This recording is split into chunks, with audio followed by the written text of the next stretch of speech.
मेरे प्यारे किसान वीरों, सत श्री अकाल, नमस्ते। जैसा कि आपको पता है कि अब धान का सीज़न शुरू हो गया है और धान का सीज़न शुरू होने से जो सबसे पहली प्रक्रिया होती है उसमें हमने खेत तैयार करके अपने धान की नर्सरी या पौध को तैयार करना सबसे पहला प्रोसेस होता है धान को स्टार्ट करने से पहले। जैसा कि अब आपको पता है कि उत्तर भारत में धान की रुपाई का काम शुरू हो गया है और पौध नर्सरी वगैरह सारे फार्मर तैयार करने लग गए हैं। और जैसे आपको पता है कि जब हम पौध तैयार करते हैं तो खरपतवार की काफ़ी दिक्कत आती है, कबाड़ वगैरह धान की नर्सरी में हो जाता है। तो आज हम आपको जो दवाई लेकर आए हैं इरेज एन पर्टिला क्लोर 30.7 EC इसका यूज़ बताएंगे और आपको बताएंगे कि धान की नर्सरी में इसका कब उपयोग करना है, कैसे उपयोग करना है और इसको क्या क्या सावधानियां बरतनी चाहिए और इसके क्या क्या फ़ायदे होते हैं। अगर हम सबसे पहले बात करें रेज एन पर्टिला क्लोर 30.7% EC, ये हम धान की नर्सरी में खरपतवार के रोकथाम के लिए यूज़ करते हैं। जैसा कि हम अब आपको दिखाते हैं कि किस स्टेज पे हमने इसको यूज़ करना है।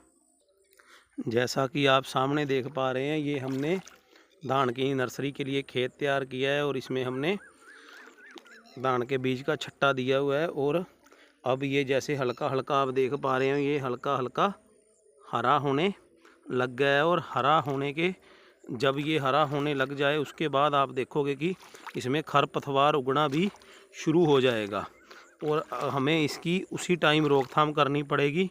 अगर हमारी धान की नर्सरी बिल्कुल साफ़ तैयार होगी तो ही हमारा आगे धान की फसल भी अच्छी होगी।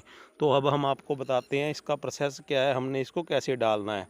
जैसे हम इसको 3 से 4 दिन के बाद इस दवाई को हम यूज़ कर सकते हैं। और इस दवाई को जो यूज़ करने का तरीका है, वैसे कई इसकी स्प्रे भी करते हैं, लेकिन हम इस दवाई को, जैसे आप देख पा रहे हैं, इस दवाई को थोड़ी सी रेत में मिलाकर और इसका जैसे हम खाद का छिट्टा देते हैं तो हम इसका इस सारे खेत में अपनी जितना जगह पर हमने धान की नर्सरी तैयार की है उस पर हम छट्टा दे देंगे।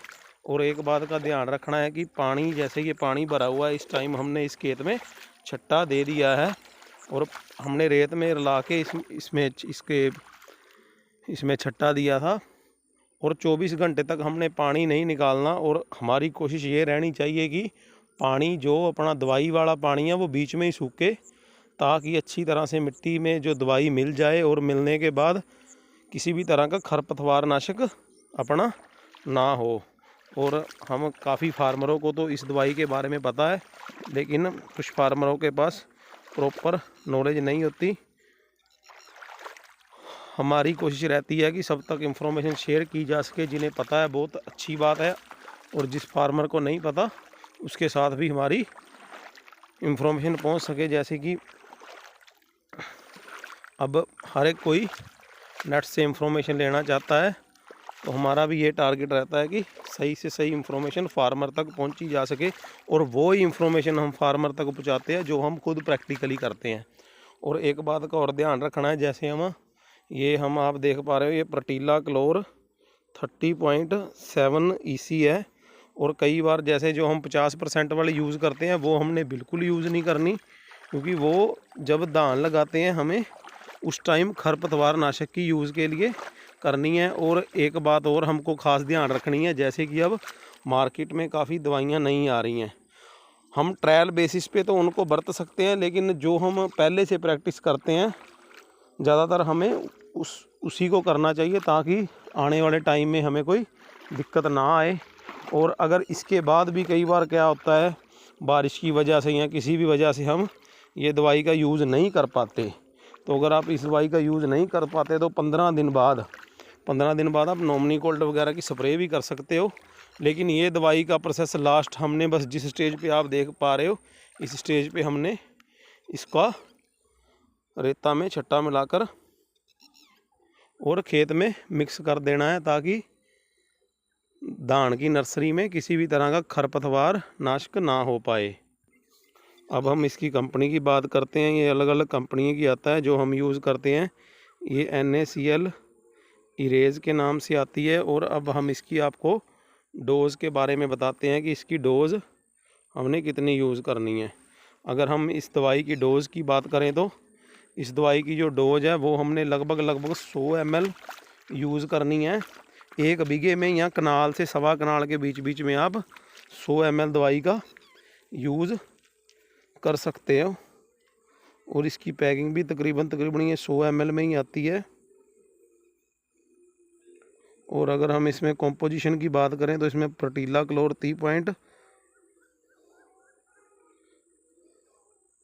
30.7 और सेफनर फेनकोरियम 7.67 पाए जाते हैं।